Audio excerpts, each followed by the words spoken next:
এ ভাই ভাই, কালকে বিকালে যে তোরা মাঠে দেখলাম না, আমার টিমে লোক একজন কম নিয়ে খেলা লাগেছে। তুই কোয়ানে ছিলিস? কালকে তোর জন্য আমি 100 টায়ারে গেছি। আমি কোনো জায়গায় গেলাম না, বাড়িই ছিলাম, একটা জরুরি কাজ করতেলাম। তুই তো প্রত্যেক দিন আমাকে বাড়িতে ব্যাট বল নিয়ে মাঠে যে সকলের আগে যে বসে থাইস, তা কালকে কি এরম জরুরি কাজ ছিল যে তুই কালকে মাঠেই যেতে পারিস? নজেকা, কয়েকদিন ধরে আমি একটা জিনিস নিয়ে খুব গবেষণা করতেছি। কোষ কি? তুই আমার কৃষির গবেষণা করতেছিস? যা গবেষণা করার তা তো বিজ্ঞানীরা গবেষণা করে আবিষ্কার করে তুই গেছে।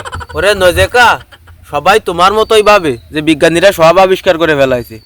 আরে বাড়া, বিজ্ঞানীরা তো সে আসল জিনিসটাই আবিষ্কার করতে ভুলে গেছে। বিজ্ঞানীরা এত কিছু আবিষ্কার করলো, তা সেই আসল জিনিসটা আবিষ্কার করতে পারিনি, তা তুই বুঝলি কি? আরে আর কি এমন জিনিস যে সেই গবেষণা তুই করতেছিস?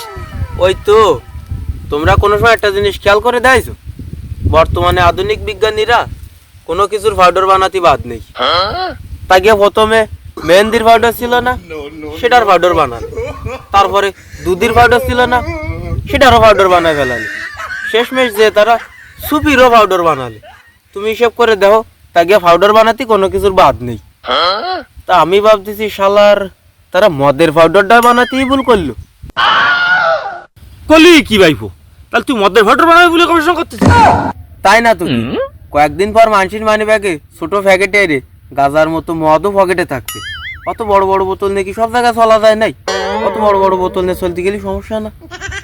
মানুষ জানো যে কোনো জায়গায় বসে একটু জলের সাথে 1 চিমটি পাউডার দিয়ে 1 প্যাক মাল বানায় খাতি পারে। এ গাড় মারেছে। এ ভাইপো, তোর জন্ম তো আমাকে বাংলাদেশেও কথা ছিল না, তুই তো ভুল করে আমাকে বংশে চলে আইছিস। তোর জন্ম কথা ছিল ইউরোপ আমেরিকার কোনো মালখোর বংশে। তা যাই হোক, তোর গবেষণা কতটা কইছিস? সে কথা আর কয়ে না নয় দেখা, আমার বউটা আমার সে সব গবেষণার গাড়ি মেরে দিয়েছে।